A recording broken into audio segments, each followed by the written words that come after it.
এই এক ভিডিওতে এসএসসি সাধারণ গণিত অধ্যায় 17 পরিসংখ্যানের সব টাইপের প্রবলেম সলভ করব আমরা বোর্ড প্রশ্ন সলভ করে। আমার নাম রনক মুক্তাসিম এবং আমি পড়াশোনা করছি বুয়েটের সিএসসি ডিপার্টমেন্টে। অধ্যায় 17 পরিসংখ্যান থেকে প্রত্যেক বছর কিন্তু দুটো প্রশ্ন আসে, যেখান থেকে একটা প্রশ্ন অ্যান্সার করা ম্যান্ডেটরি, বাধ্যতামূলক, তাই না? এবং আমাদের যেটা সমস্যা হয় সেটা হচ্ছে আমরা অধ্যায় 17 যেভাবে প্রশ্ন সলভ করা উচিত, যে প্যাটার্ন ধরে প্রশ্নটা সলভ করা উচিত, আমরা অনেকেই সেভাবে প্র্যাকটিসটা করি না। আমাদের সব টাইপের প্রবলেম কিন্তু একবার যদি বুঝে সলভ করতে পারি তাহলে এই অধ্যায়টা খুবই সোজা হয়ে যায়। এর জন্য আমাদের অতিরিক্ত প্র্যাকটিস অথবা টপিক স্কিপ করার কোনো প্রয়োজনই পড়ছে না। আজকের ক্লাসটা করলে ইনশাল্লাহ অধ্যায় 17 পরিসংখ্যানের কোনো সমস্যা তোমাদের থাকবে না, এটা ভাইয়ার গ্যারেন্টি। আজকে আমরা তোমরা জানো আমরা যেভাবে ক্লাসগুলো শুরু করি, আমরা শুরুর দিকে কিছু শর্ট কোয়েশ্চেন দিয়ে তোমাদের কনসেপ্টটাকে বিল্ড করতে থাকি, তারপর আস্তে আস্তে আমরা বোর্ড প্রশ্ন সলভের দিকে কিন্তু এগোতে থাকি। আজকেও আমরা সেম কাজটাই করব। সো প্রথমে দেখো কি প্রশ্ন দিছে। কোনো উপাত্তের পরিসর 55 এবং সর্বনিম্ন মান যদি 43 হয়, 43 হয়, তাহলে সর্বোচ্চ মান নির্ণয় করো। আমরা যারা ইংলিশ ভার্সনের স্টুডেন্ট আছে, আমি তোমাদের জন্য আজকে টার্মগুলা বলতে থাকবো যাতে সবাই আমরা বুঝতে পারি, ঠিক আছে? সো পরিসর মানে কি? পরিসর মানে হচ্ছে রেঞ্জ।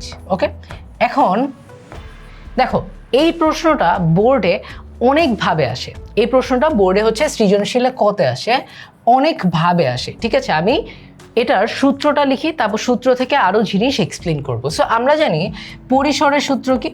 পরিসরের সূত্র হচ্ছে পরিসরের সূত্র হচ্ছে পরিসর সমান সমান সর্বোচ্চ মান বিয়োগ সর্বনিম্ন মান প্লাস 1। এটা হচ্ছে পরিসরের সূত্র। এবং আমাদের সৃজনশীলে কতে এই প্রশ্নটা তিনভাবে আসতে পারে। তোমাকে সর্বোচ্চ এবং সর্বনিম্ন মান দিয়ে বলা হতে পারে যে এই উপাত্তের পরিসর বের করো, অথবা তোমাকে একটা উপাত্ত সারি আকারে লিখে দিতে পারে, টেবিল আকারে না লিখে, এবং বলতে পারে এই উপাত্তের পরিসর বের করো।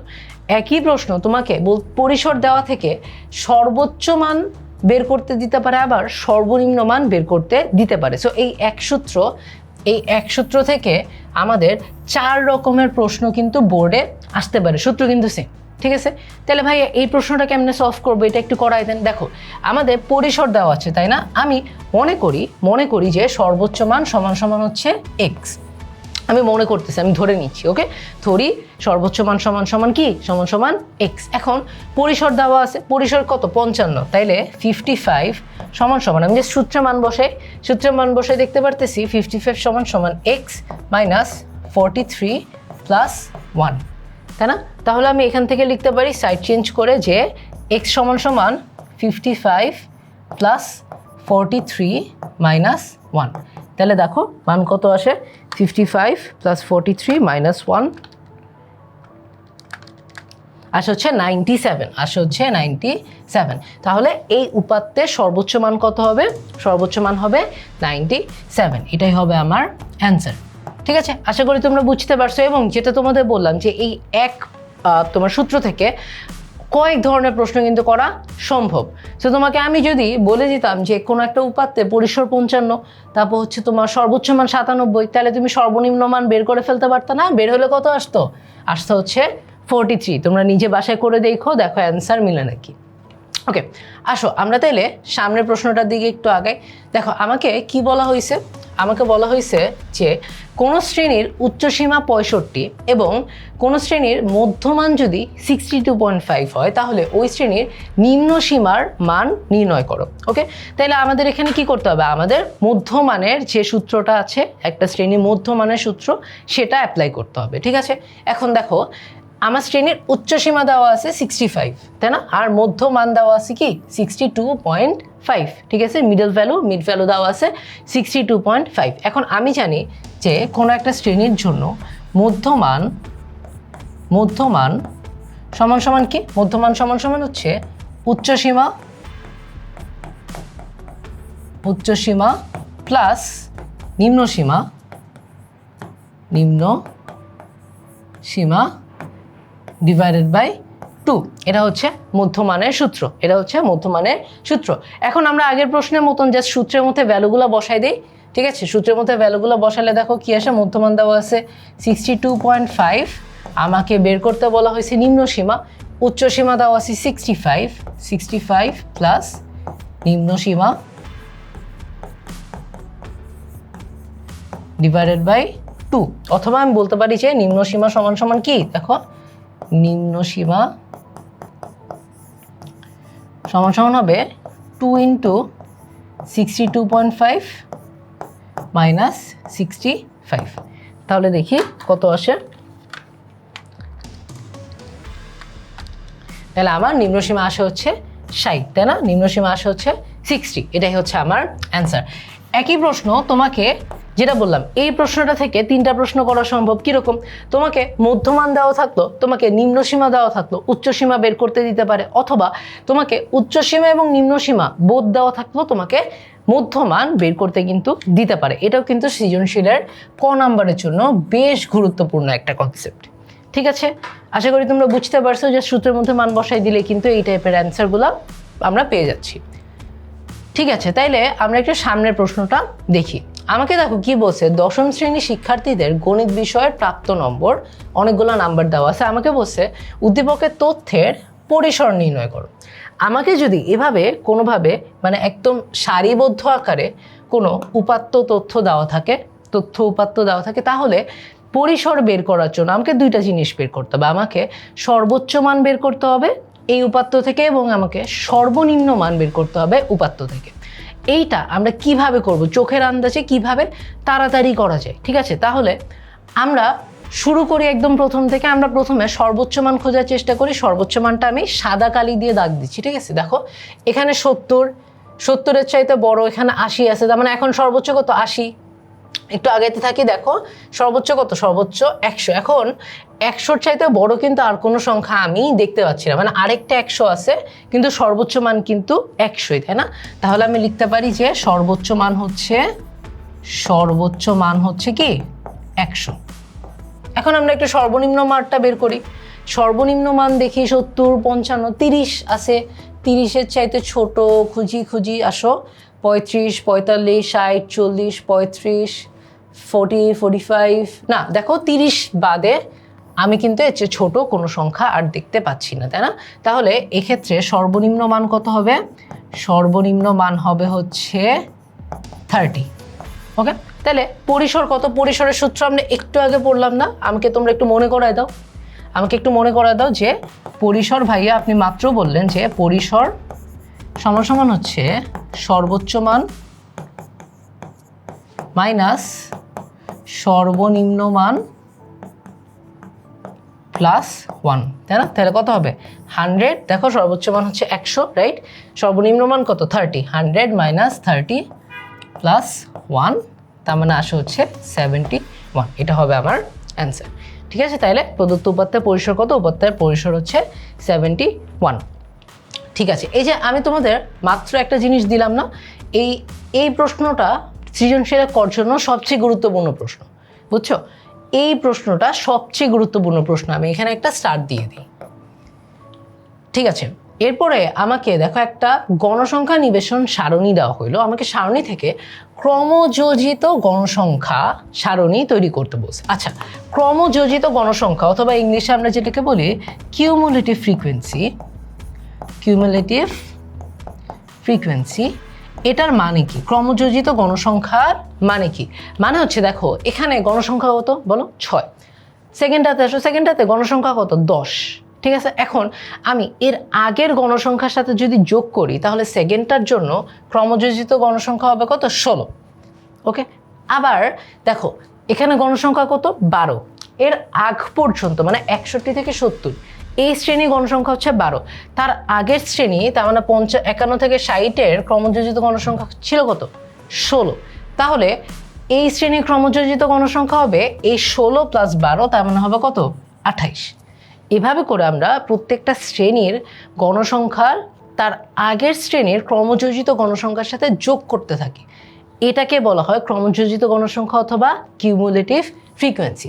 আমরা যদি টেবিলটা একটু দেখি, ওকে, আমি সাইডে তোমাদের জন্য একটু টেবিলটা যদি আঁকি, দেখো আমার এখানে আমি শুধু গণসংখ্যাগুলো আঁকছি, শ্রেণীব্যাপ্তিগুলো পরে আঁকবো। ওকে, সো আমার এখানে দেখো, আমার এখানে ধরো গণসংখ্যা আছে, এটা হচ্ছে গণসংখ্যা আর এটা হচ্ছে ক্রমযোজিত গণসংখ্যা। ওকে, ক্রমযোজিত। দেখো এখানে আছে প্রথমটা আছে 6, প্রথমটার জন্য ক্রমযোজিত 6 থাকবে, এরপরে গণসংখ্যা হচ্ছে 10, তাহলে এখানে ক্রমযোজিত গণসংখ্যা যাবে 10 প্লাস তার আগের ক্রমযোজিত গণসংখ্যা, তার মানে 6 সমান 16। এরপরে গণসংখ্যা আছে হচ্ছে 12, তাহলে এই 12-র কোরেসপন্ডিং ক্রমযোজিত গণসংখ্যা হয়ে যাবে 12 যোগ তার আগের ক্রমযোজিত গণসংখ্যা যেটা হচ্ছে 16 সমান 28। ঠিক আছে, তারপরে 7 আছে, তাইলে 7 যদি আমি এখানে দিই, 7-এর কোরেসপন্ডিং ক্রমযোজিত গণসংখ্যা হয়ে যাবে কি 7 যোগ তার আগের ক্রমযোজিত গণসংখ্যা, তার মানে 28 ইকুয়ালস টু 35। লাস্টে আমার 5 আছে, তাহলে কি হয়ে যাবে দেখো 5 প্লাস, তোমরা বুঝে চাইতে পারতেছো এই যে 35 আগেরটা, 5 প্লাস 35 সমান 40। তার মানে ক্রমযোজিত গণসংখ্যায় বেসিক্যালি জিনিসটা হচ্ছে আমার গণসংখ্যাগুলোকে যোগ করতে থাকা, গণসংখ্যাগুলোকে আমার যোগ করতে থাকা। এমন না যে জাস্ট আগের গণসংখ্যার সাথে যোগ করতেছি, আমরা আগের ক্রমযোজিত গণসংখ্যার সাথে যোগ করতেছি। তার মানে ওই শ্রেণী পর্যন্ত এর আগে কতগুলো গণসংখ্যা আছে, কতগুলো ফ্রিকোয়েন্সি আছে, গণসংখ্যা মানে ফ্রিকোয়েন্সি, কতগুলো ফ্রিকোয়েন্সি আছে এটার একটা মাপ হচ্ছে ক্রমযোজিত গণসংখ্যা। ঠিক আছে, আমরা যদি টেবিলটা দেখি, দেখো শ্রেণীব্যাপ্তি 41 থেকে 50, গণসংখ্যা 6, ক্রমযোজিত কত 6। আবার দেখো 51 থেকে 60, এখানে এই যে 10 আছে না, গণসংখ্যা 10, ক্রমযোজিতর জন্য এই 10-এর সাথে যোগ হবে কোনটা, আগের শ্রেণীর ক্রমযোজিত গণসংখ্যা। তার মানে এখানে আসতেছে হচ্ছে 10 প্লাস 6 সমান 16। একইভাবে যে 12-র সাথে যোগ হবে আগের ক্রমযোজিত গণসংখ্যা, তার মানে 12 প্লাস 16, ঠিক আছে, ইকুয়ালস টু 28। একইভাবে আমার আগে 28 ছিল, 28 প্লাস 7 35, 35 প্লাস 5 40, আর আমার মোট হচ্ছে n ইকুয়ালস টু 40। দেখো তুমি কখন বুঝবা তোমার ক্রমযোজিত গণসংখ্যা ঠিক আছে, যখন n সমান তোমার লাস্ট শ্রেণীর, তোমার শেষ শ্রেণীর ক্রমযোজিত গণসংখ্যাটা হবে, তখন আমরা বুঝতে পারবো যে আমার ক্রমযোজিত গণসংখ্যা এবং গণসংখ্যা যদি সেম হয় তাহলে আমি বুঝতে পারবো যে আমার অঙ্ক মিলে গেছে। ঠিক আছে, তো আশা করি ক্রমযোজিত গণসংখ্যা বুঝতে পারছি, কারণ এটা নিয়ে আমরা সামনে আরও কাজ করব। আমরা যখন অজিভ কার্ভ আঁকবো, আমরা যখন তোমার মানে অনেক জায়গায় দেখবো আমাদের ক্রমযোজিত গণসংখ্যাটা কিন্তু বারবার লাগছে।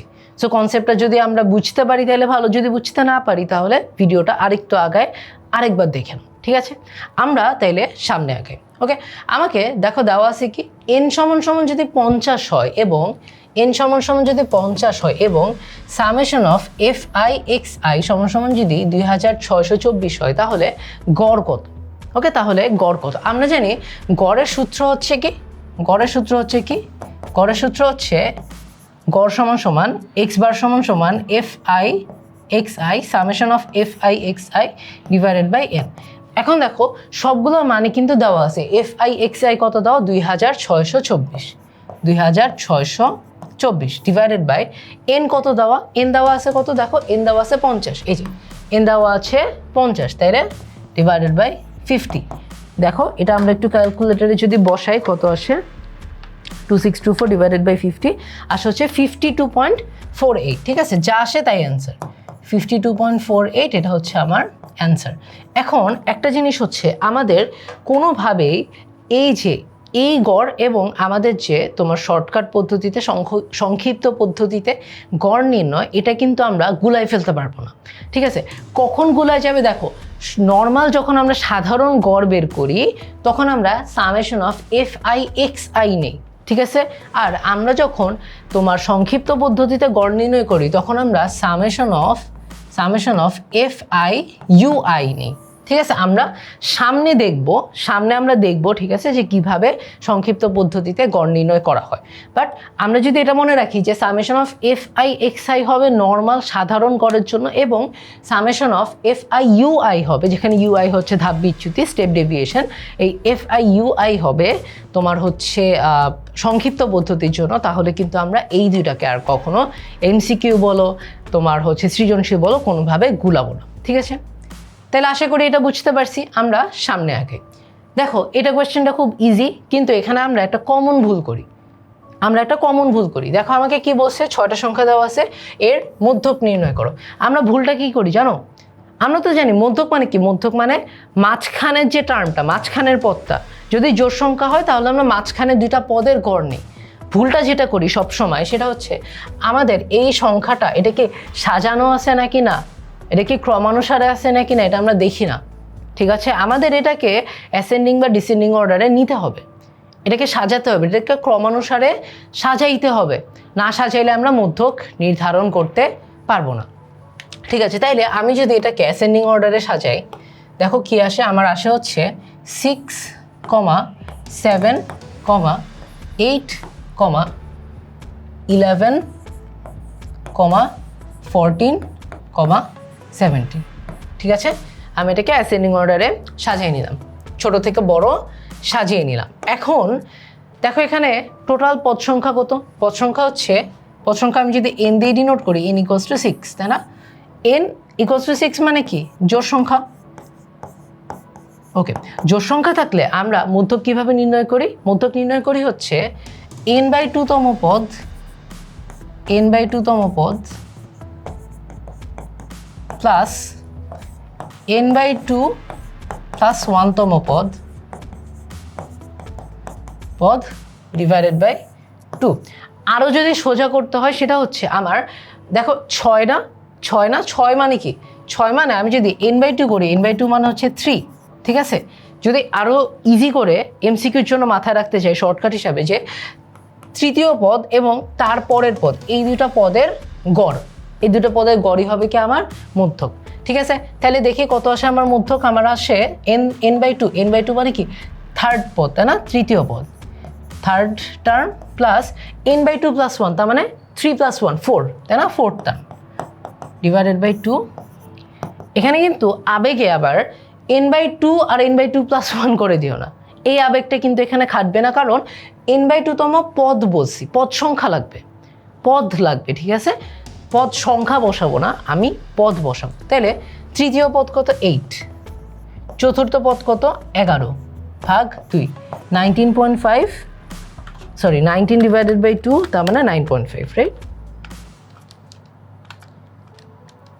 তার মানে আমার হচ্ছে 9.5। এটাই হচ্ছে কি আমার নির্ধারিত মধ্যক। ঠিক আছে, এটাই হচ্ছে কি আমার নির্ধারিত মধ্যক। ওকে, এখন দেখো আমাকে কি বলছে, একটি বিদ্যালয়ের 10ম শ্রেণীর সকল শিক্ষার্থীর গণিতে প্রাপ্ত নম্বরের ক্রমযোজিত গণসংখ্যা দেওয়া আছে। আমাকে কি দেওয়া আছে? ক্রমযোজিত গণসংখ্যা সারণী। ঠিক আছে, ক্রমযোজিত গণসংখ্যা সারণী। আমাকে এই সারণী থেকে মধ্যক বের করতে বলছে। ঠিক আছে, ভেরি গুড। এখন দেখো আমার ক্রমযোজিত গণসংখ্যা, একটা জিনিস মনে আছে বলছিলাম যে ক্রমযোজিত গণসংখ্যা এবং তোমার সবগুলো গণসংখ্যা যোগ করলে সেম মানটা আমরা পাই, তাই না? এটা কিন্তু বলছিলাম, মনে আছে 3 নম্বর প্রশ্নে, যে ক্রমযোজিত গণসংখ্যার শেষতম শ্রেণীর যে মানটা আর আমার সবগুলো গণসংখ্যা যোগ করলে যে মানটা, এই মানটা সেম হয়। ঠিক আছে, এই মানটা সেম মানে কি? এই মানটা হচ্ছে আমার কতগুলো উপাত্ত আছে এটার সংখ্যা, তাই না? মোট গণসংখ্যার সংখ্যা। তার মানে আমি বলতে পারি আমার এখানে নাম্বার অফ টার্মস, পদ সংখ্যা হচ্ছে বা গণসংখ্যা হচ্ছে n = 95, n = 95, n = কি? 95। ঠিক আছে, এখন দেখো কই গেল? আচ্ছা, এবার সে লিখি n = হচ্ছে 95। এখন n কি বিজোড় সংখ্যা না? n যদি বিজোড় সংখ্যা হয়, আমরা জানি আমরা কিভাবে হচ্ছে তোমার মধ্যক নির্ণয় করি। n বিজোড় সংখ্যা হলে আমরা মধ্যক নির্ণয় করি হচ্ছে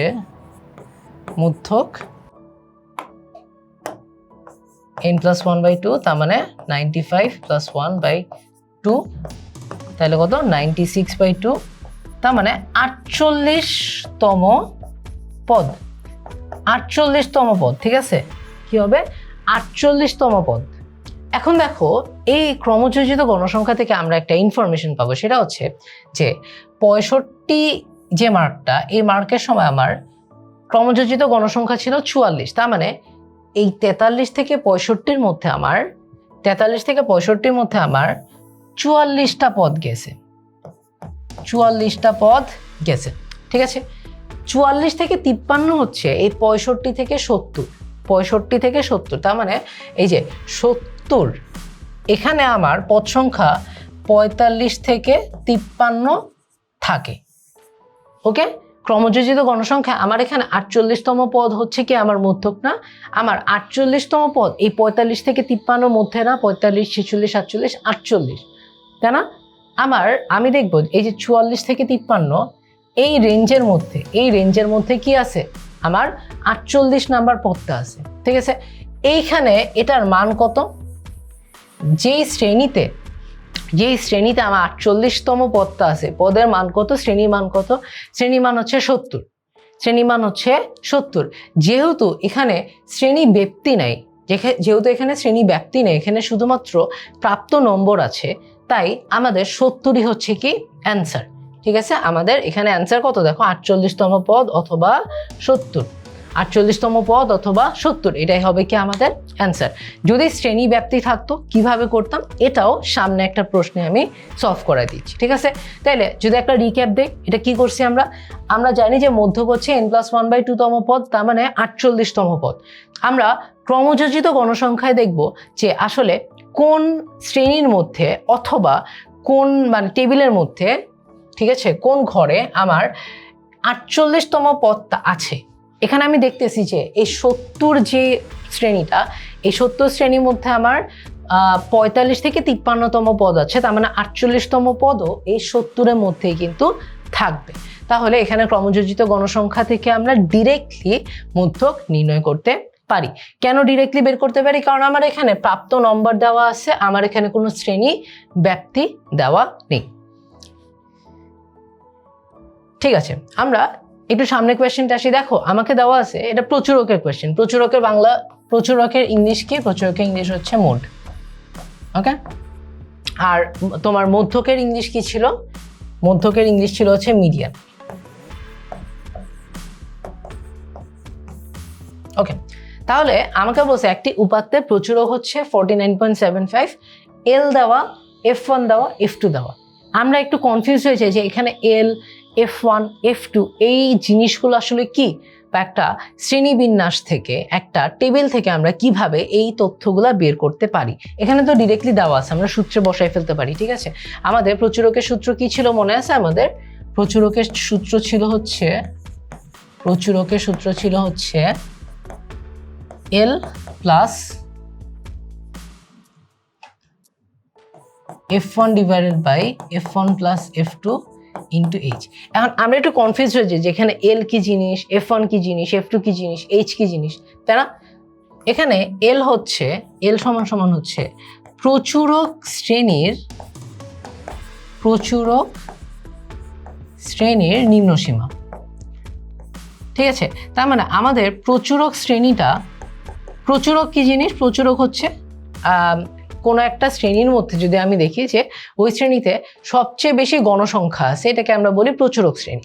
এই যে শ্রেণীর মধ্যে সবচেয়ে বেশি গণসংখ্যা আছে অথবা প্রচুরক শ্রেণী, এই প্রচুরক শ্রেণীর যে নিম্ন সীমাটা, এটাকে আমরা এল দিয়ে ডিনোট করি, ঠিক আছে। f1 হচ্ছে এই প্রচুরক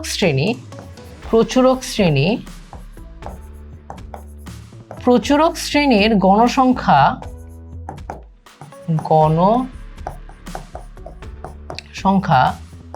মাইনাস তার পূর্ববর্তী শ্রেণীর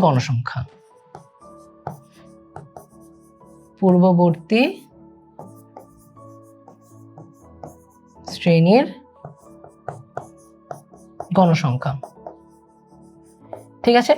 f2টা কি, f2টা হচ্ছে প্রচুরক শ্রেণীর গণসংখ্যা মাইনাস তার পরবর্তী শ্রেণী গণসংখ্যা, এটা যখন আমরা শ্রেণীবিন্যাস টেবিল দিয়ে করব, আমরা করব, ঠিক আছে, বলছি না সব টাইপের প্রবলেম কভার করে দিব।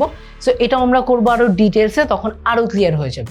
ওকে, আর এইচ এখানে কি, এইচ এখানে হচ্ছে শ্রেণীব্যাপ্তি বা ক্লাস ইন্টারভাল, শ্রেণীব্যাপ্তি অথবা ক্লাস ইন্টারভাল। ঠিক আছে, তাহলে এখন তো আমরা জাস্ট সূত্রে বসাই দিলেই হচ্ছে। আমাদের দেওয়া আছে প্রচুরক দেওয়া আছে 49.75 ইজ ইকুয়ালস টু, নিম্নসীমা দেওয়া আছে 48 প্লাস তোমার F1 দেওয়া আছে 7, F1 প্লাস F2 হচ্ছে 7 প্লাস 12 ইন্টু এইচ। আমাকে শ্রেণী ব্যবধান বা শ্রেণী ব্যক্তি বের করতে বলছে, যেটা কি, যেটা হচ্ছে এইচ। ঠিক আছে, তাহলে এখান থেকে আমরা লিখতে পারি যে 7/19H সমান সমান 49.75 মাইনাস 48, যেটা বিয়োগ করলে আসে হচ্ছে 1.75।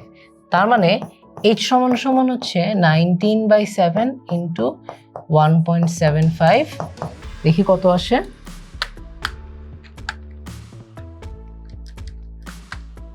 আসে হচ্ছে 4.75।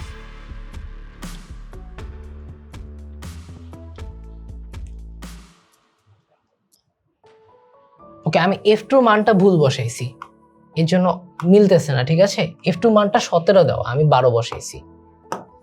F2 হচ্ছে 17, তার মানে এটা হয়ে যাবে কি 24। ওকে, একটু ঠিক করে দিই, এটা হয়ে যাবে 24, এটা হয়ে যাবে 24। ঠিক আছে, এখন আমরা একটু করি তো, 24/7 ইন্টু 1.75, তার মানে শ্রেণী ব্যবধান আসা হচ্ছে 6। এটা হচ্ছে আমার অ্যান্সার। ঠিক আছে, সো এই ক্ষেত্রে আমরা ডিরেক্টলি সূত্রে বসাই দিতে পারবো। সূত্রটি কি, প্রচুরক সমান সমান L plus F1 divided by F1 plus F2। ঠিক আছে, অলরাইট। তাহলে আমরা বেশ কিছু শর্ট কোয়েশ্চেন করে আমাদের কনসেপ্টগুলো কিন্তু বেশ ঝালাই করে নিছি, তাই না? কনসেপ্টগুলো কিন্তু আমাদের মোটামুটি ঝালাই করা শেষ। এখন আমরা সিকিউ কোয়েশ্চেন সলভের দিকে যাব।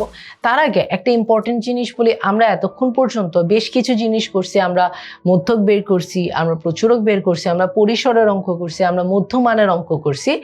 এখন আমাদের যেই কনসেপ্টটা লাগবে সেটা হচ্ছে আমরা 3 ধরনের, এটা খুবই ইম্পর্টেন্ট, হ্যাঁ, আমরা 3 ধরনের গ্রাফ আঁকি।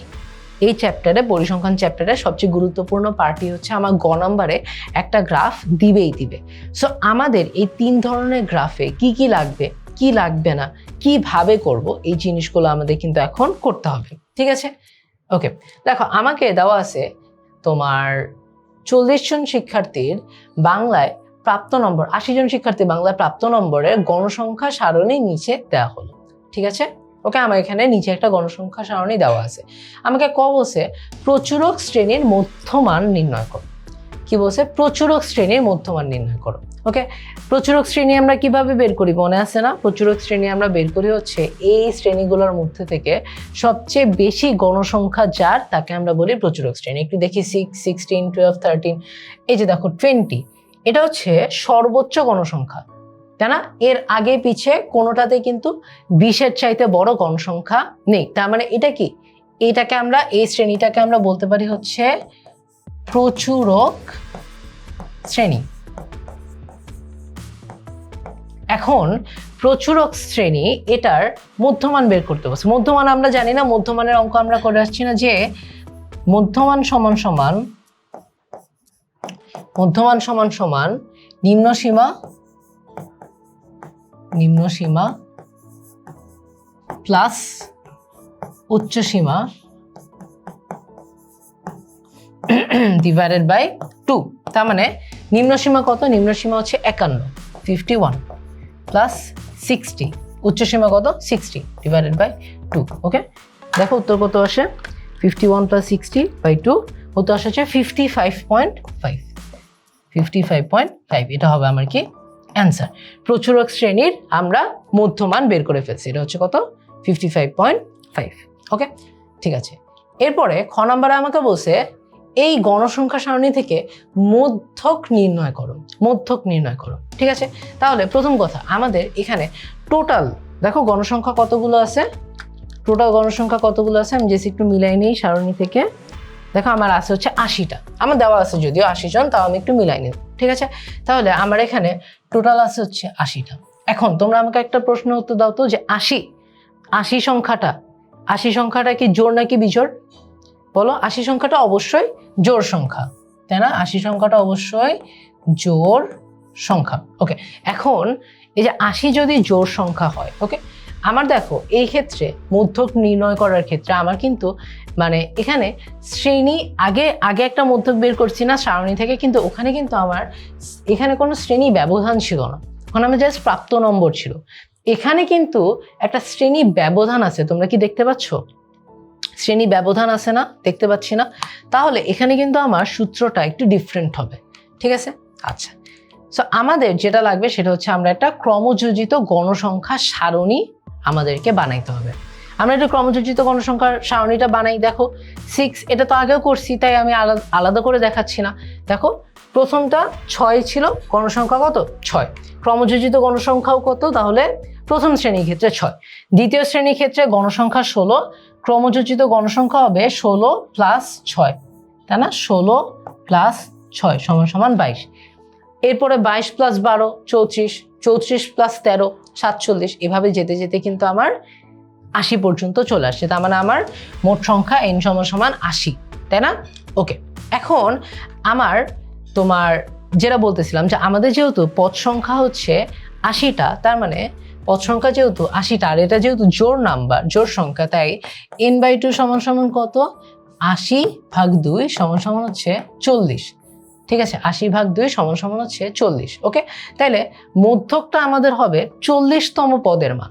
এটা তো আমরা বুঝি, তাই না? আমার মধ্যকটা হবে 40তম পদের মান। এখন আমাকে ক্রমযোজিত গণসংখ্যা থেকে বের করতে হবে যে 40তম পদ এটা কোথায় আছে। দেখো ক্রমযোজিত গণসংখ্যা এখানে আছে হচ্ছে 34, ঠিক আছে? এখানে আছে হচ্ছে 47, তার মানে আমি তো জানি যে 40 34 থেকে 47 এর মধ্যে থাকে, এটা তো আমি জানি, তাই না? তাহলে যেহেতু এখানে 34 থেকে 47, তার মানে আমি বলতে পারি যে এই শ্রেণীটাতে আমার 35 থেকে 47 এই কয়েকটা গণসংখ্যা আছে বা এই কয়েকটা পদ সংখ্যা আছে, 35 থেকে 47। ওকে, তার মানে এখানে যদি 40 থাকে তাহলে আমার এই যে 41 থেকে 50 এটাই হবে মধ্যক শ্রেণী। 41 থেকে 50 এটাই হবে মধ্যক শ্রেণী। ওকে, তাহলে আমার মধ্যক শ্রেণী কত হচ্ছে?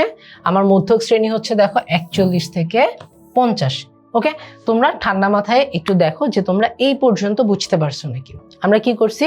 আমরা জানি যে টোটাল পদ সংখ্যা হচ্ছে 80, তার মানে তার মধ্যক হচ্ছে কত? 40তম পদ। আর ক্রমযোজিত গণসংখ্যায় যেহেতু 41 থেকে 50 শ্রেণীতে আমরা দেখছি যে এর আগে 34 আর এই শ্রেণীতে 47, তার মানে এই শ্রেণীতে 45 থেকে 47 পর্যন্ত আছে, তাই না?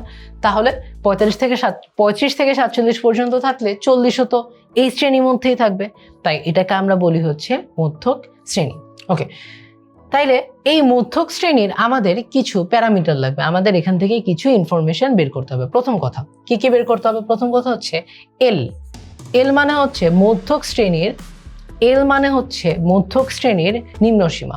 মধ্যক শ্রেণী কত? 41 থেকে 50, তাহলে নিম্ন সীমা কত হবে? নিম্ন সীমা হবে হচ্ছে 41, নিম্ন সীমা হবে এল সমান সমান হবে 41, ঠিক আছে? এরপর দেখো n/2 তো আমরা বের করে ফেলছি, তাই না?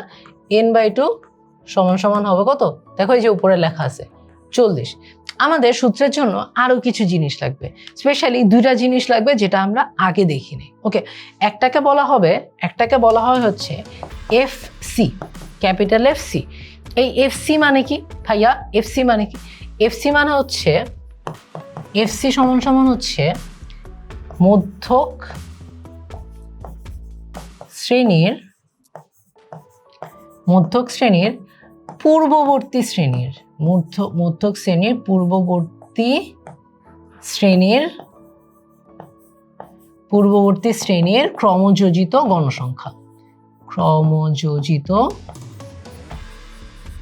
গণসংখ্যা।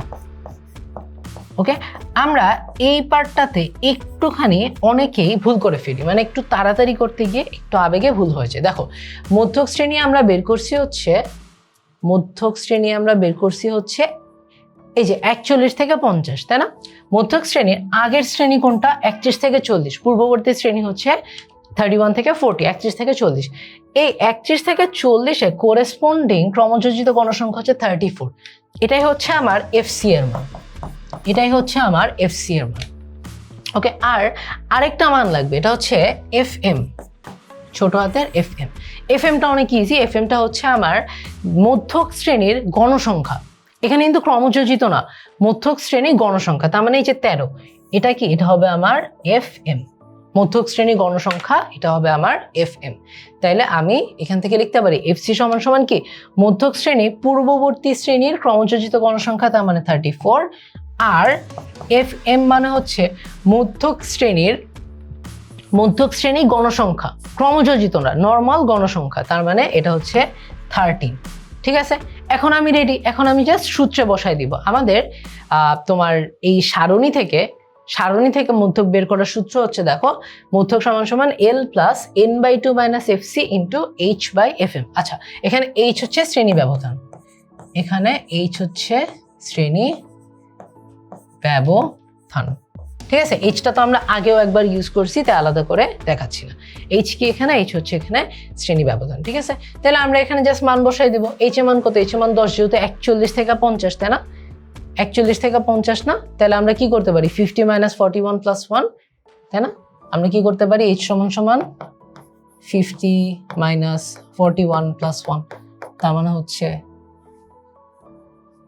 তার মানে হচ্ছে তোমার 10, রাইট? ওকে, অলরাইট। তাহলে আমরা এখন হচ্ছে কি করতে পারি, আমরা জাস্ট মান বসাই দিতে পারি যে মধ্যক সমান সমান L plus n/2 minus FC into h/fm। L সমান সমান আমরা দেখছি কত, 41, মধ্যক শ্রেণীর নিম্ন সীমা, প্লাস n/2 ছিল হচ্ছে 40, এফসি ছিল হচ্ছে 34 ইন্টু 10/13, তাই না? এটা তোমরা একটু ক্যালকুলেটরে বসায় দেখো, ক্যালকুলেটরে বসায় দেখবা উত্তর আসবে হচ্ছে 45.62। এটাই হচ্ছে আমাদের নির্ণয় মধ্যক। তাইলে আমরা একটু স্টেপগুলো মনে রাখবো। আমাকে যদি কোনো একটা শ্রেণীবিন্যাস থেকে অথবা কোনো একটা উপাত্ত থেকে আমাকে মধ্যক বের করতে বলে, শ্রেণীবিন্যাস থেকে যদি মধ্যক বের করতে বলে, তাহলে আমার একটা ক্রমযোজিত গণসংখ্যার টেবিল বানাইতে হবে। সেই ক্রমযোজিত গণসংখ্যা থেকে আমার দেখতে হবে যে মধ্যক পদ, যেটা n/2 তম পদ, এই মধ্যক পদটা কোথায় আছে। ঠিক আছে, এই মধ্যক পদটা কোথায় আছে, এই পদটা যে শ্রেণীতে আছে এটাকে আমরা বলি মধ্যক শ্রেণী। মধ্যক শ্রেণীর থেকে কিছু ইনফরমেশন লাগে। একটা হচ্ছে আমার আগের পেজটাতে যদি আমি চাই, একটা হচ্ছে আমার এল হচ্ছে মধ্যক শ্রেণীর নিম্ন সীমা। ওকে, এরপরে n/2, এটা তো আমরা বের করে ফেলছি, মধ্যক পদ। এরপরে এফসি হচ্ছে মধ্যক শ্রেণীর পূর্ববর্তী শ্রেণীর ক্রমযোজিত গণসংখ্যা। মাথায় রাখবো, পূর্ববর্তী শ্রেণীর ক্রমযোজিত গণসংখ্যা, এটা হচ্ছে এফসি। আর আরেকটা লাগবে এফএম হচ্ছে মধ্যক শ্রেণীর গণসংখ্যা। ওকে, এই চারটা। আর হচ্ছে তোমার শ্রেণী ব্যবধান কি, তোমার উচ্চসীমা মাইনাস নিম্নসীমা প্লাস 1। ঠিক আছে, এই 5টা ইনফরমেশন আমার লাগবে। এই 5টা ইনফরমেশন লাগলে আমি জাস্ট সূত্রে বসাই দিব মধ্যক সমান সমান L plus n/2 minus FC into h/fm। Okay, মধ্যক আর প্রচুরকের সূত্র দুইটাই শিখছি, দুইটা আমরা গুলাবো না। তাইলে আমার ইনশাল্লাহ এই টাইপের যত অঙ্ক আছে সব অঙ্ক একদম পানির মতন ক্লিয়ার হয়ে যাবে। ওকে, এখন আমাকে বলছে বর্ণনা সহ উল্লিখিত উপাত্ত হতে গণসংখ্যা বহুভুজ অঙ্কন করো। আমাদের 3 ধরনের, তোমাদের বলছিলাম না যে 3 ধরনের গ্রাফ আছে। তো একটা হচ্ছে গণসংখ্যা বহুভুজ, ওকে, যেটাকে আমরা বলি ফ্রিকোয়েন্সি পলিগন ইংলিশে। আরেকটা হচ্ছে আমার গণসংখ্যা আয়তলেখ, ওকে, আরেকটা হচ্ছে আমার অজিভ কার্ভ। এই 3টা থেকে একটা তোমাদের বোর্ডে দিবে। ইনফ্যাক্ট আমাদের 2টা প্রশ্ন আছে না, সৃজনশীল 2টা দিবে না, তোমার 10 আর 11 নাম্বার এখান থেকে একটা উত্তর দিতে হবে। একটাতে অজিভ কার্ভ দিলে, আরেকটাতে হচ্ছে তোমার ফ্রিকোয়েন্সি পলিগন, আর তোমার হচ্ছে আয়তলেখ, এই 2টার একটা দিবে, গণসংখ্যা আয়তলেখ 2টার একটা। মানে এই 3টা থেকে যে কোনো 2টা গ্রাফ তুমি পাবা। তাই আমরা একটা করেও যদি সুন্দর করে গ্রাফগুলো বুঝি, তাহলে কিন্তু আমাদের আর কোনো কনফিউশন থাকতেছে না। ওকে, সো আমাকে বলছে বর্ণনা সহ উল্লিখিত উপাত্ত থেকে গণসংখ্যা বহুভুজ অঙ্কন করো। গণসংখ্যা বহুভুজ অঙ্কন করতে বলছে। ঠিক আছে, এখন আমাদের গণসংখ্যা বহুভুজের জন্য যে সারণীটা লাগবে, আমাকে যদি শুধুমাত্র, আমি তোমাদেরকে একটু এক্সট্রা একটা জিনিস পড়াবো। ঠিক আছে, এটা আমরা পরে দেখবো। আমাকে 2 ভাবে এই প্রশ্নটা থাকতে পারে। ঠিক আছে, একটা হচ্ছে আয়ত দিতে পারে প্রথমে, যে প্রথমে আয়ত, গণসংখ্যা আয়ত আঁকো, এই আয়ত থেকে বহুভুজ আঁকো।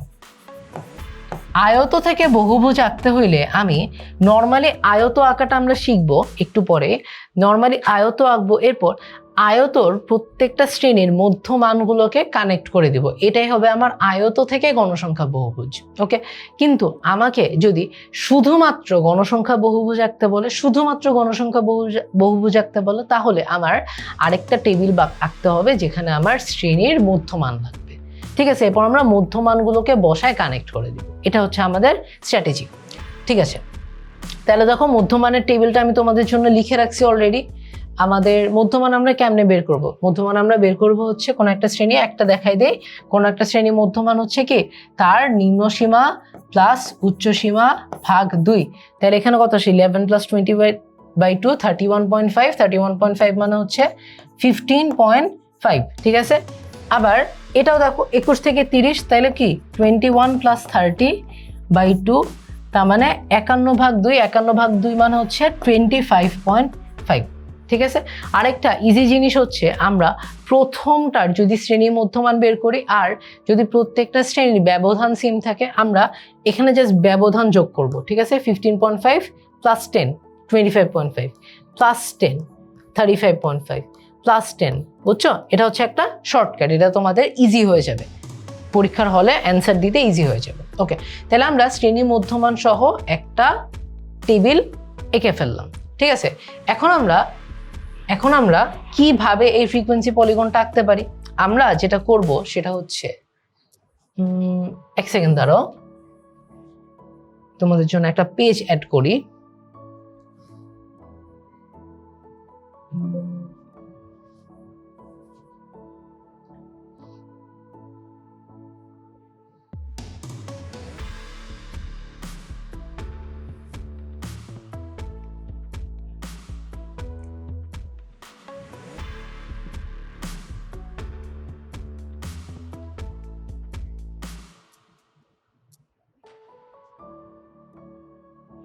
ওকে, ঠিক আছে, তাহলে দেখো আমরা যেটা দেখতেছিলাম যে আমাদের এখানে হচ্ছে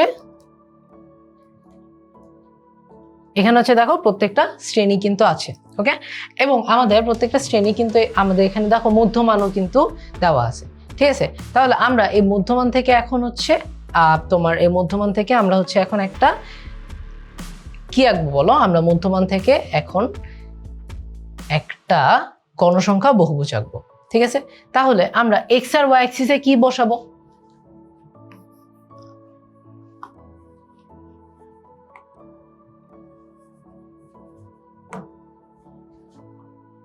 ওকে, গ্রাফটা আঁকি, হাতে আঁকতেছি তাই গ্রাফটা একটু বাজে হবে, বাট তোমরা তো স্কেল দিয়ে আঁকবো, অবশ্যই স্কেল দিয়ে আঁকবো, অবশ্যই পেন্সিল দিয়ে আঁকবো। কেন পেন্সিল দিয়ে আঁকবো ভাইয়া? যাতে যদি আমার কাটাকাটি করা লাগে, যদি আমার কিছু ছিঁড়া লাগে, মুছা লাগে, তাহলে আমি মুছতে পারবো।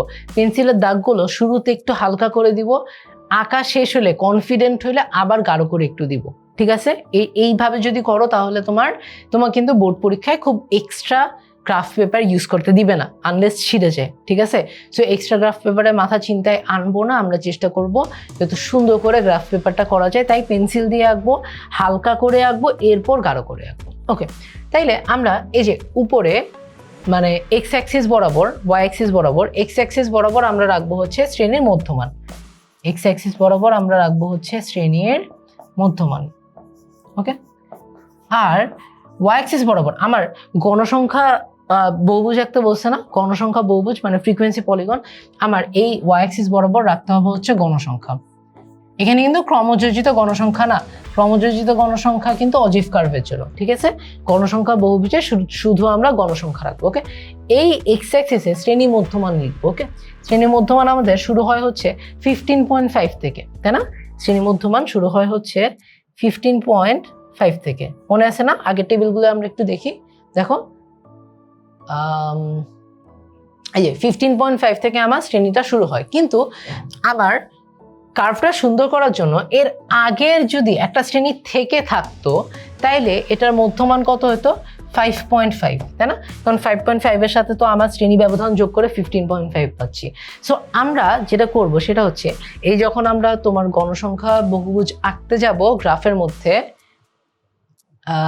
মধ্যে তখন আমরা এখানে শুরু করব হচ্ছে শুরু করব হচ্ছে যদি আমার প্রথম শ্রেণীর আগে একটা শ্রেণী থাকতো তার মধ্যমান কত হতো সেটা দিয়ে। ঠিক আছে, তাহলে আমরা এখানে শুরু করতেছি 5.5 দিয়ে, তারপর 5.5, 15.5, 25.5, এটা অন্য কালি দিয়ে লিখি তাহলে বুঝতে সুবিধা হবে, 35.5,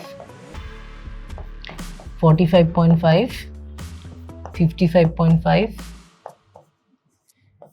65.5, আমাদের আছে কত পর্যন্ত 95.5, তাই না? 65, 75.5, এটা একটু বড় করে ফেলি, 85.5, 95.5। শেষটা কি করব, শেষটার সময় আমাদেরকে যেটা বললাম যে পরে যদি আরেকটা শ্রেণী থাকতো তাহলে কত হইতো 105.5, তাই না? 105.5, ওইটা আমাদের লিখতে হবে, একদম লাস্ট মাথাটা হবে হচ্ছে 105.5। ঠিক আছে, ওকে, অলরাইট, ডান। এখন আমাদের প্রত্যেকটা গ্রাফ পেপারের মধ্যে মনে করি আমি এই গ্রাফ পেপারটা নিছি হচ্ছে এক্স অক্ষ বরাবর এক ঘর, ওয়াই অক্ষ বরাবর এক ঘর, নর্মালি নিছি। বাট তোমরা দেখবা কোনটা করলে সুন্দর হয়, এক্স অক্ষ বরাবর কি 2 ঘর সমান সমান 1 ইউনিট নিলে সুবিধা হয়, বা 3 ঘর সমান সমান 1 একক নিলে সুবিধা হয়, কেমনে করলে তোমাদের জন্য জিনিসটা সুন্দর লাগে, জিনিসটা যাতে একটু বড় হয়, একটু ফুটফুটে হয়। ঠিক আছে, ওকে, তাহলে আমরা গণসংখ্যা লিখে আমাদের দেখো সর্বোচ্চ গণসংখ্যা হচ্ছে কত 20, তাই না? তো আমরা গণসংখ্যাটা মানে 20-এর কাছাকাছি রাখার চেষ্টা করবো। ধরো এখানে আমি দিব হচ্ছে 5, 10, 15 আর 20। ওকে, তাইলে এখন আমরা জাস্ট মান বসাবো। ওকে, 15.5 যখন ছিল, যে শ্রেণীটা মান ছিল 15.5, সেই শ্রেণীটা গণসংখ্যা ছিল কত 6। ঠিক আছে, 15.5-এ গণসংখ্যা ছিল 6। এই যে 5 যদি এখানে হয়, 6 মোটামুটি এই জায়গায় হবে, তাহলে আমরা এইখানে একটা পয়েন্ট বসাচ্ছি। ঠিক আছে, পয়েন্টটা অন্য কালার দিয়ে বসাই, তাইলে আমাদের পরে মিলাইতে সুবিধা হবে। অ্যাপ্রক্সিমেশনগুলো মুছে দেই।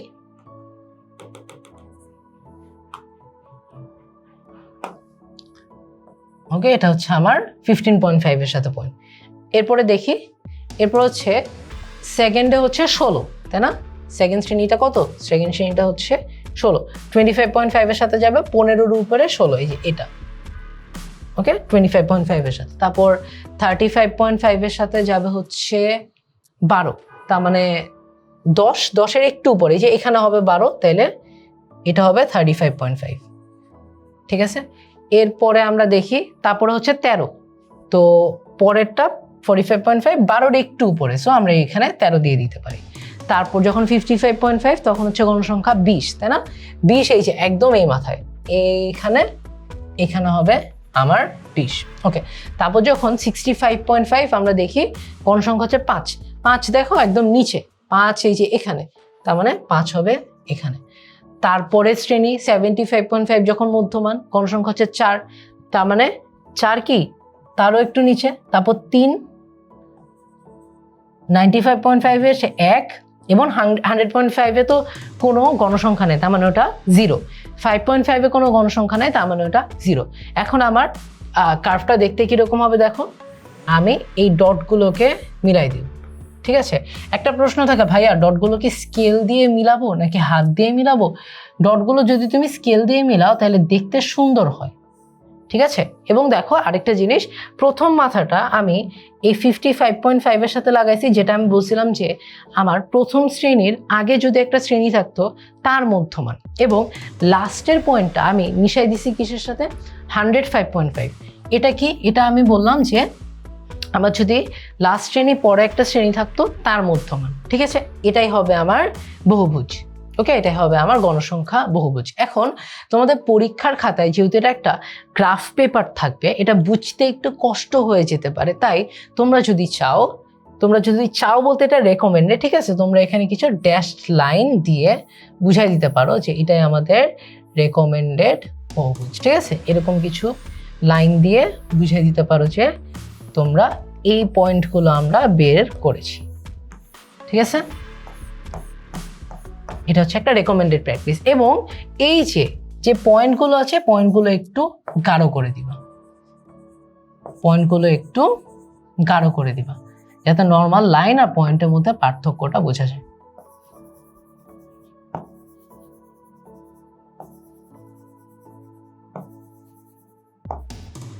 ওকে, তাহলে কিন্তু আমাদের অলরেডি 3টা কার্ভের মধ্যে একটা কার্ভ শেখা শেষ। ঠিক আছে, আমরা নতুন একটা প্রশ্ন করি।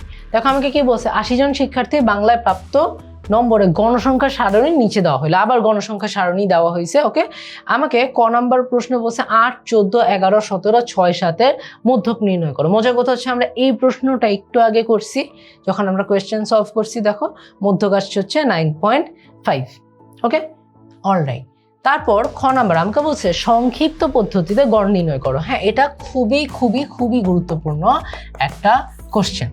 ঠিক আছে, এই প্রশ্নটা বোর্ড কোয়েশ্চেনে আসবেই আসবে, সংক্ষিপ্ত পদ্ধতিতে গড় নির্ণয়। কারণ এই প্রশ্নটা সলভ করতে একটু টাইম লাগে, বাট জিনিসটা খুব ইজি এবং মজা। ঠিক আছে, আমরা দেখি সংক্ষিপ্ত পদ্ধতিতে গড় নির্ণয়ের জন্য আমাদের একটা সারণী আঁকতে হবে। ঠিক আছে, এই যে এই টেবিলটা আঁকছি। ওকে, টেবিলটা অলরেডি এঁকে ফেলছি, আমি তোমাদেরকে একটু বুঝাই যে টেবিলটার মধ্যে কি কি করছি। প্রথম কথা, আমরা এখানে একটা শ্রেণীর মধ্যমান নিয়েছি। শ্রেণীর মধ্যমানকে আমি নাম দিয়েছি হচ্ছে কি xi। শ্রেণী মধ্যমানকে নাম দিয়েছি আমি xi। শ্রেণীর মধ্যমান তো আমরা বের করতে পারি, তাই না? আগে বের করছি। শ্রেণীর মধ্যমান হচ্ছে শ্রেণীর নিম্নসীমা প্লাস শ্রেণীর উচ্চসীমা ভাগ 2। তার মানে এখানে কত আসে? এখানে আসে হচ্ছে 38। আরেকটা র্যান্ডম করে দিই, এখানে আসো। এখানে হচ্ছে শ্রেণীর নিম্নসীমা প্লাস শ্রেণীর উচ্চসীমা ভাগ 2। 56 প্লাস 60 ভাগ 2, তার মানে হচ্ছে তোমার 126 ভাগ 2, তার মানে আসে হচ্ছে 58। ঠিক আছে, একইভাবে আমরা একটু আগে একটা স্ট্র্যাটেজি শিখছি না, যে প্রথম শ্রেণী মধ্যমানটা বের করে প্রত্যেকটার সাথে তার শ্রেণী ব্যবধান যদি যোগ করে দেওয়া যায়, তাহলেই কিন্তু প্রত্যেকটা শ্রেণীর মধ্যমান আমরা বের করে ফেলতে পারি। ঠিক আছে, তাইলে আমরা এইভাবে প্রত্যেকটা শ্রেণী মধ্যমান বের করলাম। এখন এই মধ্যমানগুলো থেকে আমার একটাকে অ্যাপ্রক্সিমেটলি একটা গড় ধরে নিতে হবে। একটাকে আমরা গড় ধরে নিব। কিভাবে ধরবো ভাইয়া? কোনটা ধরলে বেটার হয়, এটাতে একটু কনফিউশন থাকে। সত্যি কথা বলি, যে কোনোটাই ধরো, কোনো পার্থক্য, খুবই ছোট পার্থক্য থাকে। আমি বলবো না কোনো পার্থক্য থাকে না, ডেফিনেটলি থাকে, বাট খুব ছোট পার্থক্য থাকে। ঠিক আছে, তাই এটা নিয়ে খুব বেশি মাথা ঘামানো উচিত না। কিন্তু স্ট্যান্ডার্ড প্র্যাকটিস, দেখো আমরা একটা পড়ছি না কেন্দ্রীয় প্রবণতা বা সেন্ট্রাল টেন্ডেন্সি, সংজ্ঞাতে পড়ছি না? এই কেন্দ্রীয় প্রবণতা বা সেন্ট্রাল টেন্ডেন্সি হচ্ছে আমাদের কোনো একটা উপাত্তের ক্ষেত্রে ঠিক মাঝ বরাবর আমার উপাত্তের গণসংখ্যার প্রবণতা বেড়ে যায়, গণসংখ্যার নাম্বার বেড়ে যায়। তো আমরা না চেষ্টা করব এই একদম মাঝখানের টেবিলগুলো থেকে, মাঝখানের শ্রেণীগুলো থেকে একটাকে এই তোমার অ্যাপ্রক্সিমেট একটা গড় ধরে নাও। ঠিক আছে, যেমন দেখো এখানে 1, 2, 3, 4, 5, 6, 7 7টা টেবিল আছে, তাই আমরা সাতের মধ্যমণি চতুর্থ শ্রেণীর মধ্যমানকে ধরে নিছি হচ্ছে এ। ঠিক আছে, তোমার যদি 8 থাকে, এখানে 8 থাকতো, তাহলে তুমি চতুর্থ অথবা পঞ্চমের যে কোনো একটাকে ধরে নাও, অ্যান্সার ঠিক আছে। বাট আমি যেটা বললাম, ট্রাই করব হচ্ছে ঠিক মাঝখানে শ্রেণীটাকে নিতে। 2টা শ্রেণী থাকলে গড় করবো না, 2টা শ্রেণী থাকলে যে কোনো একটাকে নিয়ে নিবো, মাঝে দুইটার যে কোনো একটাকে। আশা করি এ কেমনে সিলেক্ট করবো এটা বুঝতে পারছি। ঠিক আছে, এখানে গণসংখ্যা আছে, এটা তো নর্মাল। আমরা নতুন একটা জিনিস করছি, এটাকে বলা হয় ধাপ বিচ্যুতি, যেটাকে আমরা নাম দিচ্ছি UI, ধাপ বিচ্যুতি। ঠিক আছে, ধাপ বিচ্যুতি জিনিসটা কিভাবে বের করে ভাইয়া? এটা একটু মুছে দিই, জানো ধাপ বিচ্যুতি আমরা নাম দিচ্ছি হচ্ছে UI। হ্যাঁ, UI সমান কি দেখো লেখা আছে, UI সমান এটা xi হবে। ওকে, UI সমান xi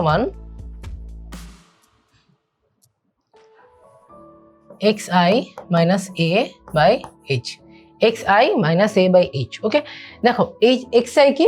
শ্রেণী মধ্যমান, যে কোনো একটা শ্রেণী মধ্যমান। ওকে, আর এ আমরা ধরে নিচ্ছি 53, এই টেবিলের জন্য এ হচ্ছে 53। আর শ্রেণী ব্যবধান কত? শ্রেণী ব্যবধান দেখি, 40 - 36 + 1, তার মানে শ্রেণী ব্যবধান h সমান হচ্ছে 40 - 36 + 1, তার মানে শ্রেণী ব্যবধান হচ্ছে 5।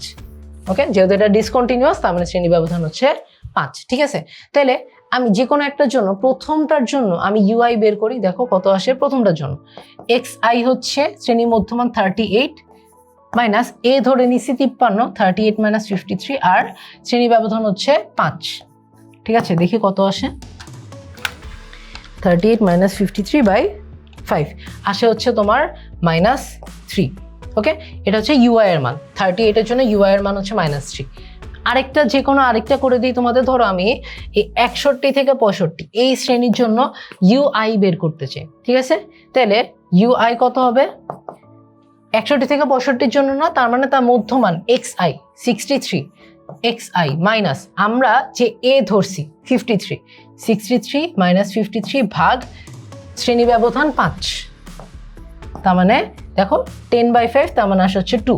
এখানেও দেখো আমার ইউআই এর মান আসা হচ্ছে 2। তাহলে আশা করি এই ইউআই টেবিলটা কিভাবে লিখছি এটাও আমরা বুঝতে পারছি। তার মানে এতক্ষণ পর্যন্ত একটা ছোট্ট রিক্যাপ দেই, কি কি করছি। শ্রেণী মধ্যমান বের করছি, তোমার হচ্ছে শ্রেণী ব্যবধান বের করছি, আর ধাপ বিচ্যুতি বের করছি, আর ঠিক মাঝখানের শ্রেণী মধ্যমানকে আমরা এ ধরে নিছি, ঠিক আছে? এখন এই সবগুলো ধাপ বিচ্যুতি বের হয়েছে না, আমরা যেটা করব সেটা হচ্ছে এই এফআই গণসংখ্যা এটার সাথে ধাপ বিচ্যুতি গুণ দিব। কি করছি? এফআই এর সাথে ধাপ বিচ্যুতি গুণ দিছি। দেখো 4 গুণ -3 হচ্ছে -12, 8 গুণ -2 -16, 11 গুণ -1 -11, 15 ইন্টু 0 0, 13 ইন্টু 1 13, 6 ইন্টু 2 12, 3 ইন্টু 3 9, ঠিক আছে?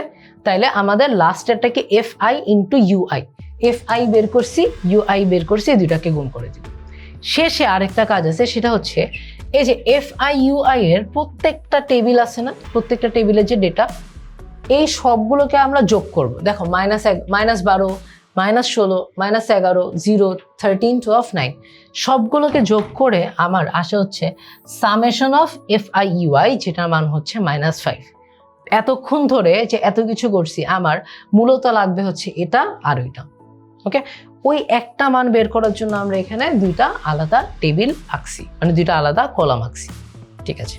তাইলে দেখো আমরা এর মান বের করছি কত, এর মান আমরা ধরে নিয়েছি হচ্ছে 53, তাই না? ওকে, আরেকটা জিনিস, আমার এন এর মান লাগবে, এন এর মান কিভাবে বের করব ভাইয়া? এন এর মান হচ্ছে এই যে দেখো, এন এর মান হচ্ছে তোমার এন এর মান হচ্ছে প্রত্যেকটা গণসংখ্যাকে যোগ করব, তাই না? 60, প্রত্যেকটা গণসংখ্যাকে যোগ করব, তার মানে 60, ঠিক আছে? ওকে, তার মানে এন সমান 60। আর আমি দেখলাম সামেশন অফ এফআই ইউআই সমান কত আসলো? -5, আগের টেবিলটা থেকে, তাই না? সামেশন অফ এফআই ইউআই সমান কত? -5, ওকে? আর আমরা শ্রেণী ব্যবধান বের করছি, শ্রেণী ব্যবধান h সমান হচ্ছে 5, ওকে? এখন আমার সূত্র, গড়ের সূত্র কি? গড়ের সূত্র হচ্ছে x অ্যাভারেজ সমান a plus summation of FI UI ভাগ n ইন্টু h। আমাদের কিন্তু সবই বের হয়ে গেছে, তাই না? এর মান আমরা ধরে নিয়েছিলাম, এটা হচ্ছে আমরা যেটা ধরে নিয়েছি অ্যাপ্রক্সিমেট গড়, এটা কত? 53 plus summation of FI UI আগের টেবিল থেকে দেখছি কত আসছে? -5, তাই না? -5, n সমান কত ছিল? n সমান ছিল হচ্ছে 60, ওই যে number of terms 60, into class interval শ্রেণী ব্যবধান 5। তাইলে আমরা দেখি গড় কত আসে। 53 প্লাস -5 ইন্টু 5/60, তাহলে আমার গড় আসা হচ্ছে 52.58, 52.58, এটাই হচ্ছে আমার অ্যান্সার। এখন তোমাদের একটা কমন কোয়েশ্চেন থাকে যে ভাইয়া এই প্রসেসে না করলে কি আমি গড় বের করতে পারবো না? দেখো, আমার যদি উপাত্ত দেওয়া থাকে তাহলে আমি হয়তোবা গড় বের করতে পারবো, কারণ আমি সবগুলো সংখ্যাকে যোগ করব, সবগুলো সংখ্যাকে তারপর হচ্ছে নাম্বার অফ টার্মস দিয়ে পদ সংখ্যা দিয়ে ভাগ করে দিব। কিন্তু আমার যদি দেওয়াই থাকে সারণী গণসংখ্যা সারণী, তাইলে কিন্তু আমার পক্ষে নর্মাল পদ্ধতিতে গড় বের করা সম্ভব না, তখন কিন্তু আমার এই পদ্ধতিতে গড় বের করতে হবে। এবং তোমাদের প্রশ্নে সবসময় বলে দেওয়া থাকে যে গণসংখ্যা সারণী থেকে সংক্ষিপ্ত পদ্ধতিতে গড় বের করো, ঠিক আছে? তাই এই প্রসেস ছাড়া কিন্তু করতে পারবো না, ওকে? তাহলে আমরা নেক্সটটা করি। আমাকে বলছে বিবরণ সহ প্রদত্ত উপাত্তের অজীব রেখা অঙ্কন করো। কি বলছে? অজীব রেখা অথবা অজীব কার্ভ, ঠিক আছে? জিনিসটা অনেক ইজি, জিনিসটা অনেক মজা। আমাদের আবার অজীব কার্ভের জন্য ক্রমযোজিত গণসংখ্যা লাগতেছে, ক্রমযোজিত গণসংখ্যা, ঠিক আছে? একটু রিক্যাপ দিতে চাই, আমি কার্ভ 3টা একটু কম্পেয়ার করে পড়াতে চাই, কারণ আমরা কার্ভ 3টা পেঁচায় ফেলি, ঠিক আছে? একটু আগের প্রশ্নের আগের প্রশ্নে গ নাম্বারটা একটু রিক্যাপ দিতে চাই, ঠিক আছে? এখানে দেখো, এখানে আমাদের শ্রেণী মধ্যমান লাগছে, গণসংখ্যা লাগছে, এটা কি? এটা গণসংখ্যা বহুভুজ। শ্রেণী মধ্যমান আর কি লাগছে? গণসংখ্যা। এখানে কোনো ধরনের ক্রমযোজিত গণসংখ্যা লাগে নাই, এটাকে তাই আমরা বলি কি, এই গ্রাফটাকে আমরা বলি হচ্ছে কি বলো? গণসংখ্যা বহুভুজ, ঠিক আছে? Frequency polygon. ওকে, এখন আমরা যখন ওজিভ কার্ভ নির্ণয় করব, ওজিভ কার্ভের জন্য আমার কি লাগবে? ক্রমযোজিত গণসংখ্যা সারণী। কেন লাগবে দেখাচ্ছি। তাহলে আমরা ক্রমযোজিত গণসংখ্যা সারণীটা আঁকি, এটা তো আমরা এখন পারি, তাই না? প্রথমটার জন্য গণসংখ্যা আর ক্রমযোজিত গণসংখ্যা সেম, 4 আর 4। দ্বিতীয়টার জন্য 8-এর সাথে 4 যোগ করে 12, 11-র সাথে 12 যোগ করে 23, 15-এর সাথে 23 যোগ করে 38, এমনি করে সবগুলো। এগুলো তো আমরা কয়েকবার করেছি, রাইট? তাহলে ক্রমযোজিত গণসংখ্যা সারণীটা বের হয়ে গেছে। এখন আমার কি করা লাগবে জানো? আমি হচ্ছে দাঁড়া, আমি আবার একটা টেবিল আঁকি। ওকে, সো আমরা আবার এক্স অ্যাক্সিস বরাবর আর ওয়াই অ্যাক্সিস বরাবর, মানে ওয়াই এর এক্স অ্যাক্সিস বরাবর লাইন টানলাম। আমাদের কি থাকবে? আমাদের ওয়াই অ্যাক্সিস বরাবর থাকবে হচ্ছে ক্রমযোজিত গণসংখ্যা, ক্রমযোজিত গণসংখ্যা। ওকে, আর আমাদের এক্স অ্যাক্সিস বরাবর থাকবে হচ্ছে শ্রেণী ব্যবধান, ঠিক আছে? এক্স অ্যাক্সিস বরাবর থাকবে হচ্ছে শ্রেণী ব্যবধান। কিন্তু আমাদের এখানে একটা স্পেশাল জিনিস করা লাগবে, ঠিক আছে? এক্ষেত্রে যে শ্রেণী ব্যবধানটা থাকবে এটাকে হতে হবে ডিসকন্টিনিউয়াস অথবা অবিচ্ছিন্ন। কি হতে হবে? কি হতে হবে বলো? এক্ষেত্রে আমাদের হতে হবে অবিচ্ছিন্ন, অবিচ্ছিন্ন অথবা ডিসকন্টিনিউয়াস। ভাইয়া, অবিচ্ছিন্ন শ্রেণী ব্যবধান কি জিনিস? অবিচ্ছিন্ন শ্রেণী ব্যবধান কিভাবে করে? কিভাবে বুঝবো যে আমার শ্রেণী ব্যবধানটা অবিচ্ছিন্ন নাকি বিচ্ছিন্ন? এই প্রশ্নের উত্তর আমি তোমাদেরকে এখন দিব, ঠিক আছে? টেবিলটা দেখি। ওকে, টেবিলটার সময় দেখো, এই যে শ্রেণীব্যাপ্তি 36 থেকে 40, ঠিক আছে? 40-এর পর শুরু হচ্ছে 41 দিয়ে। আমি যদি এভাবে করে আঁকি যে এটা হচ্ছে 36 এবং 37, 38, 39, 40, এই সবগুলো একটা বক্সে। আবার 41, 42, তোমরা বাকিটা বুঝতেছো না, 43, 44, 45, এই সবগুলো আরেকটা বক্সে। কিন্তু এই যে 40 থেকে 41-এর মাঝখানেও কিন্তু কিছু সংখ্যা থাকতে পারে। 40 থেকে 41-এর মাঝখানে সংখ্যা থাকতে পারে না? 40.5, 40.2 এরকম সংখ্যা থাকতে পারে না 40 থেকে 41-এর মাঝে? এই সংখ্যাগুলো কোথায় যাবে? যেহেতু এই সংখ্যাগুলো যাওয়ার কোনো জায়গা নেই, এর জন্য এটাকে বলা হয় বিচ্ছিন্ন শ্রেণী ব্যবধান, বিচ্ছিন্ন শ্রেণী ব্যাপ্তি। ওকে, আমাদের অজিভ কার্ভের জন্য লাগবে অবিচ্ছিন্ন শ্রেণী ব্যাপ্তি। কিভাবে করব? আমাদের দেখো, এখানে 36 আছে, 40 আছে, তারপর 41 থেকে 45। তো আমরা এই শ্রেণী ব্যাপ্তিটাকে একটু বড় করব। দেখো, আমরা এখানে 36 থেকে 1 বিয়োগ দিছি, 36 - 1, 35। ওকে, 40টা 40 রাখছি। আবার দেখো, 41 থেকে 1 বিয়োগ দিছি 40, পরেরটা 45-এ আছে। 46 থেকে 1 বিয়োগ দিয়ে বানাইছি 45। তার মানে আমাদের এই শ্রেণীব্যাপ্তি যদি এইভাবে থাকে, অবিচ্ছিন্ন শ্রেণীব্যাপ্তির জন্য আমার কি করা লাগবে? আমার নিম্ন সীমা থেকে 1 বিয়োগ দিতে হবে, নিম্ন সীমা থেকে 1 বিয়োগ দিতে হবে, ঠিক আছে? এভাবে করে আমি একটা অবিচ্ছিন্ন শ্রেণীব্যাপ্তি পাবো, যেটা আমার অজিভ কার্ভে বসাইতে হবে, ঠিক আছে? আশা করি আমরা এখন জিনিসটা বুঝতে পারছি, ঠিক আছে? তাহলে আমরা এখানে শ্রেণী ব্যবধানটা বসাই, 35, 45। দেখো, আমি কিন্তু আগের বারে যদিও আমরা হচ্ছে, আমি যদি তোমাদেরকে দেখাই আমাদের গণসংখ্যা বহুভুজের গ্রাফটা, এক সেকেন্ড সময় দাও। আমরা এখানে শ্রেণী মধ্যমান বসাইছিলাম, মনে আছে? শ্রেণী মধ্যমান বসাইছিলাম এক্স অ্যাক্সিসের জন্য। ওকে, শ্রেণী ব্যাপ্তি কিন্তু আমরা বসাই নেই।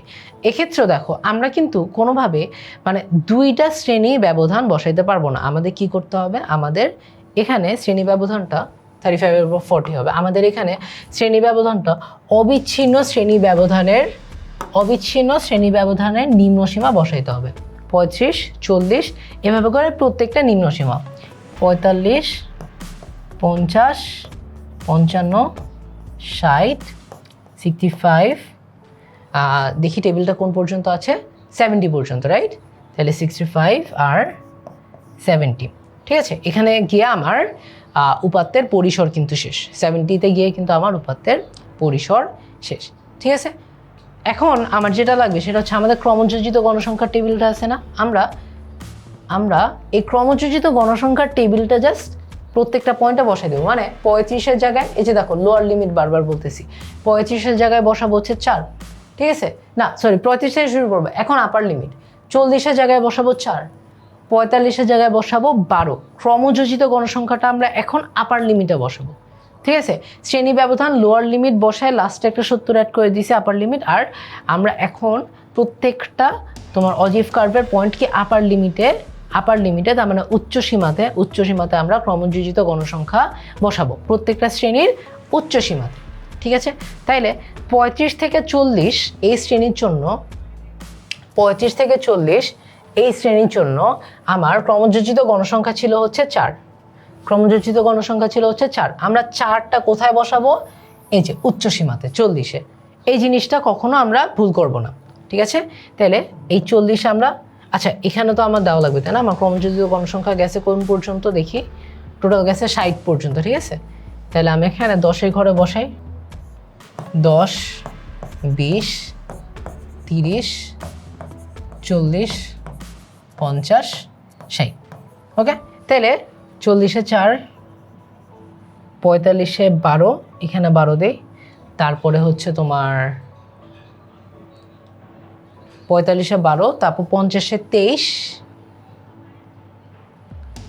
50-এ 23, 20-এর একটু উপরে, তারপর 55-তে 38, 55-তে 38, 40-এর একটু নিচে, তারপর হচ্ছে তোমার 60-এ 51, 55-তে 38, 60-এ 51, তারপর 65-তে 57, 65-তে 57 আর 70-এ 60, ঠিক আছে। এখন হচ্ছে আমরা কি করব, 35 থেকে এগুলো প্রত্যেকটা মিলিয়ে দেব, ঠিক আছে। এটাই হবে আমার অজিভ কার্ভ, ঠিক আছে। আমরা যদি চাই এখানে যেটা বলছি একটু পয়েন্টগুলোকে মার্ক করে দিতে পারি, পয়েন্টগুলোকে গোল দিয়ে দিতে পারি, এভাবে দেখতে আমার কার্ভটা সুন্দর হবে, ওকে। এটা কিন্তু কোনো শেষ মাথা নেই যে আমি টান দিয়ে লাগাই দেবো, এটা জাস্ট উপরের দিকে উঠতে থাকবে, এটাই হচ্ছে আমার অজিভ কার্ভ, ঠিক আছে, ওকে। আমরা তাহলে নতুন আরেকটা প্রশ্ন দেখি। আমার বলা হয়েছে 33টি পরিবারের মাসিক খরচ 1000 টাকায়, গণসংখ্যা নিবেশন সারণী দেওয়া আছে, খরচ দেওয়া আছে আর পরিবারের সংখ্যা দেওয়া আছে, ওকে। প্রদত্ত সারণী ক্রমযোজিত গণসংখ্যা সারণী তৈরি করো। আমার বিশ্বাস এখন তোমরা চোখ বন্ধ করে ক্রমযোজিত গণসংখ্যা সারণী তৈরি করতে পারবা, ভাইয়ার কোনো হেল্পও লাগবে না, ঠিক আছে। দেখো আমরা বের করে ফেলছি ক্রমযোজিত গণসংখ্যা সারণীটা, এই যে প্রথমে 5, তাই প্রথম শ্রেণীর জন্য ক্রমযোজিত গণসংখ্যা আর গণসংখ্যার মান সেম, তারপর প্রত্যেকটা কি গণসংখ্যার সাথে যোগ, 5 যোগ 7 12, 12 যোগ 11 23, 23 যোগ 4 27, এটা আমরা পারি এখন, ওকে। খ নাম্বার, প্রদত্ত উপাত্তের প্রচুরক নির্ণয় করো। এটাও পারবো, ঠিক আছে। প্রদত্ত উপাত্তের আমাদের প্রচুরক নির্ণয় করতে বলছে, ঠিক আছে। তাহলে এই টেবিল থেকে আমরা একটু প্রচুরক শ্রেণীটা দেখি। দেখো 5টা 7টা 11 14 6, আমরা জানি প্রচুরক শ্রেণীতে আমার গণসংখ্যা সবচেয়ে বেশি থাকবে, সর্বোচ্চ গণসংখ্যা, তার মানে এটা 11 সর্বোচ্চ গণসংখ্যা, তার মানে প্রচুরক শ্রেণী কি 30 থেকে 34 এই শ্রেণীটা, তাই না। এখন প্রচুরক শ্রেণীর নিম্ন সীমা কত, দেখো L = 30, L = 30। আমাদের আরও কি লাগবে মনে আছে, আমাদের লাগবে হচ্ছে শ্রেণী ব্যবধান, H = কত, দেখো এটা যেহেতু অবিচ্ছিন্ন, এটা যেহেতু বিচ্ছিন্ন, তাই আমার শ্রেণী ব্যবধান হবে 34 - 30 + 1, তাই না।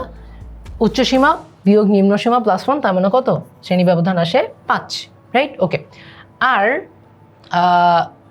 আমার লাগবে হচ্ছে F1 কি ছিল মনে আছে, এই প্রচুরক শ্রেণীর গণসংখ্যা মাইনাস পূর্ববর্তী শ্রেণীর গণসংখ্যা, তার মানে F1 সমান আমি বলতে পারি 11 - 7, যেটা মান হচ্ছে 4, ওকে।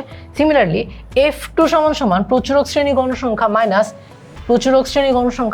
তার পরবর্তী শ্রেণীর গণসংখ্যা, তার মানে এখানে F2 সমান আসবে হচ্ছে 11 - 4 সমান হচ্ছে 7, ওকে। আমাদের যা যা লাগতো আমরা সবই বের করে ফেলছি, এখন আমরা জাস্ট সূত্রের মধ্যে বসাবো। সূত্রটা আমরা জানি তাই না, প্রচুরক সমান কি, প্রচুরক সমান হচ্ছে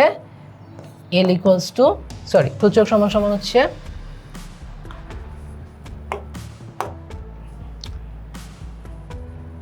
L + F1 / f1 plus f2 into h। ঠিক আছে, আমরা যে মানগুলো বের করছি আমরা জাস্ট মানগুলো বসাই দিই। এল এর মান বের করছি হচ্ছে আমরা 30 প্লাস f1 এর মান আমরা বের করছি 4 ডিভাইডেড বাই 4 প্লাস 7 ইন্টু 5।